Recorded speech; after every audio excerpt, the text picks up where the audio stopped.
Hi, இன்னைக்கு நம்ம channel என்ன பார்க்க போறோம்னா எக் சப்பாத்தி எப்படி செய்யறது அப்படின்றத பார்க்க போறோம்.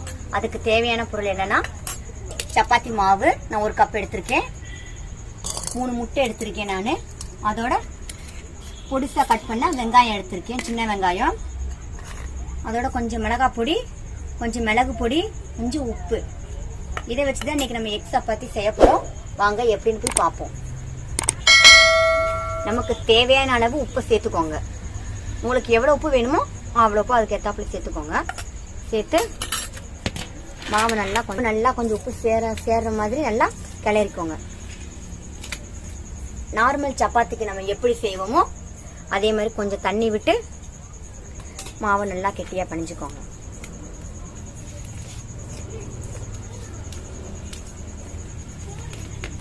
நீங்க எப்படி சப்பாத்தி மாவுக்கு பிணைவீங்களோ அதே மாதிரி பிணைஞ்சுக்கோங்க.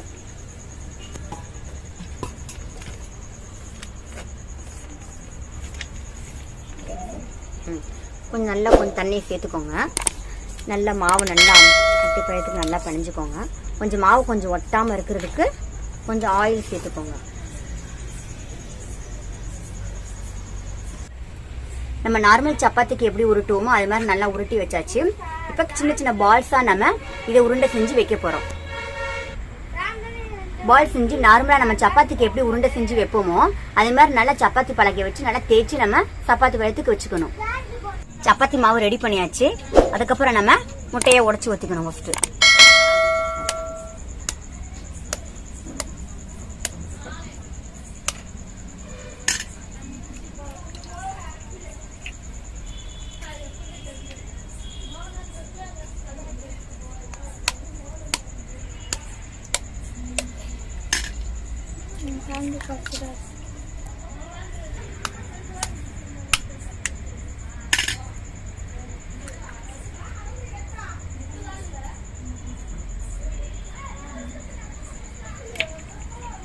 முட்டையை உடைச்சு ஊத்தியாச்சு. இப்ப வெங்காயத்தை நம்ம பொடிசா கட் பண்ண வெங்காயத்தை எடுத்து இந்த முட்டையோட சேர்த்துக்கணும்.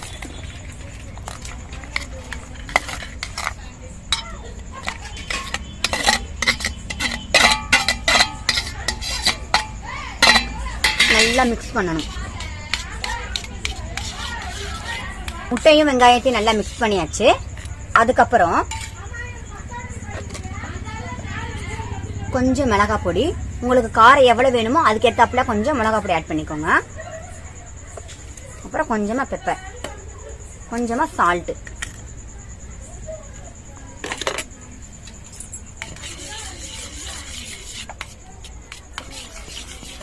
உங்களுக்கு தேவைன்னா பச்சை மிளகாவை பொடிசா கட் பண்ணி சேர்த்துக்கோங்க. இதோட வேணாம் எங்களுக்கு காரம் வந்து நார்மலா போதும் அப்படின்னா இதோட நிப்பாட்டிக்கோங்க. நல்லா மிக்ஸ் பண்ணணும். நல்லா மிளகாய் பொடியில நல்லா மிக்ஸ் பண்ணணும்.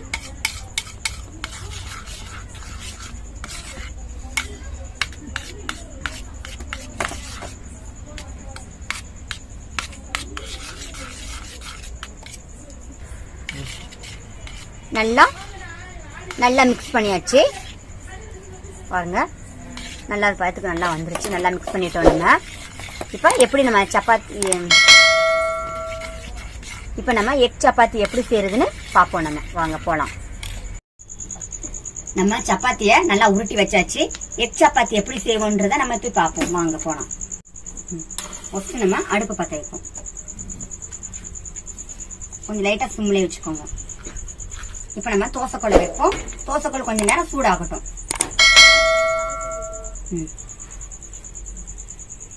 இப்ப டவா நல்லா சூடாயிருச்சு.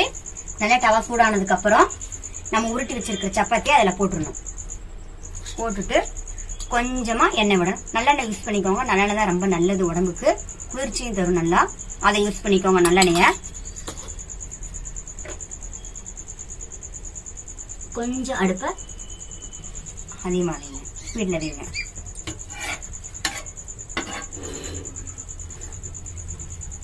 நல்லா ஒன் சைடு நல்லா வேகட்டும்.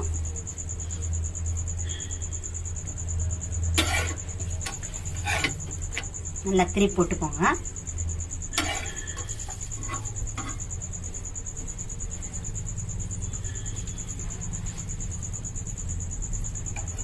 நல்லா ஒன் சைடு வந்ததுக்கு அப்புறம் இதை நல்லா திருப்பி போட்டு 2 நிமிஷம் நல்லா ஆயில ஊற்றி கொஞ்சம் நல்லா வேக விடுங்க.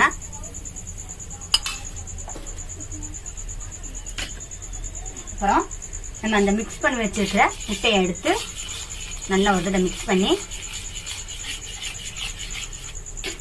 இதுல ஒரு 2-3 ஸ்பூன் விடுங்க.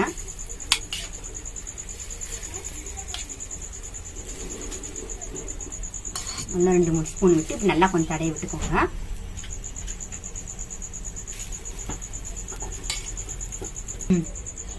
நல்லா தடவி விட்டு நல்லா ஒரு சின்னதா ஒரு இது பண்ணி குத்தி விட்டீங்கன்னா நல்லா அந்த எக் இதெல்லாம் நல்லா இறங்கும். சின்ன வெங்காயம்லாம் அவ்வளவு நல்லது உடம்புக்கு. அதனால பெரும்பாலும் நீங்க சின்ன வெங்காயமே சமையல்ல சேர்த்துக்கோங்க. பெரிய வெங்காயத்தை வந்து கொஞ்சம் அவாய்ட் பண்ணிருங்க.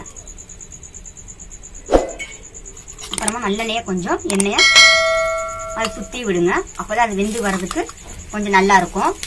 கொஞ்சம் மேல கொஞ்சம் எண்ணெய் நல்லா அழகா விட்டுக்கோங்க. உங்களுக்கு வேணும்னா கொஞ்சம் இதோட உப்பையும் பெப்பரையும் வேணும்னா சேர்த்துக்கோங்க. இதுல கொஞ்சம் லைட்டா கொஞ்சமா சால்ட் வேணா தூவிக்கோங்க. அதோட கொஞ்சம் பெப்பரையும் கொஞ்சம் சேர்த்துக்கோங்க. காரம் உங்களுக்கு தேவைன்னா மிளகா அப்படி கொஞ்சம் சேர்த்துக்கோங்க, இல்லைன்னா வேணாம்னு விட்டுருங்க. இது மாதிரி செஞ்சு கொடுத்தீங்கன்னா சாப்பிடாத குழந்தைங்க கூட நல்லா சப்பாத்தி முட்டை விரும்பி நல்லா சாப்பிடுவாங்க. உடம்புக்கு ரொம்ப நல்லது. நம்ம சின்ன வெங்காயம் நல்லெண்ணெய் சேர்த்தனால நல்லா உடம்புக்கு நல்லா குளிர்ச்சியை தரும். நல்லா இப்ப வெந்துருச்சு. லைட்டா திருப்பி எடுத்து போட்டுக்கோங்க. வெங்காயம் நல்லா அப்படியே பொரிஞ்சு வந்துடும். அதை அப்படியே நீங்க நல்லா சாப்பிடலாம். வெங்காயத்துல அவ்வளவு சத்து இருக்கு. வெங்காயம் ஆயில விட்டுக்கோங்க. ரொம்ப உடம்பு. அடுப்பு கொஞ்சம் சிம்ல வைப்போம். நல்லா வேகட்டும். நல்லா வந்திருக்கு, அழகா வந்திருக்கு. இந்த ஹோட்டல்ல சாப்பிடுற மாதிரி பர்கர் பீஸா இது மாதிரி நல்லா பார்க்க அழகா சாப்பிடுறதுக்கு டேஸ்டாவும் இருக்கும். இது சின்ன குழந்தைங்களுக்கு நீங்க குழந்தைங்களுக்கு செஞ்சு கொடுத்தீங்கன்னா விருப்பப்பட்டு சாப்பிடுவாங்க. வெளியில சாப்பிடுற ஃபுட் எல்லாம் கொஞ்சம் அவாய்ட் பண்ணுங்க. இந்த மாதிரி குழந்தைங்களுக்கு செஞ்சு கொடுத்தீங்கன்னா விருப்பப்பட்டு அவங்க சாப்பிடுவாங்க. அவங்க ஹெல்த்தும் கொஞ்சம் நல்லா இருக்கும். அவ்வளவுதாங்க எக் சப்பாத்தி ரெடி ஆயிருச்சு. உங்களுக்கு பிடிச்சிருந்துச்சுன்னா வீட்டுல செஞ்சு நீங்களும் ட்ரை பண்ணி பாருங்க. எங்க சேனலை லைக் பண்ணுங்க, சப்ஸ்கிரைப் பண்ணுங்க, கமெண்ட் கொடுங்க. தேங்க்யூ.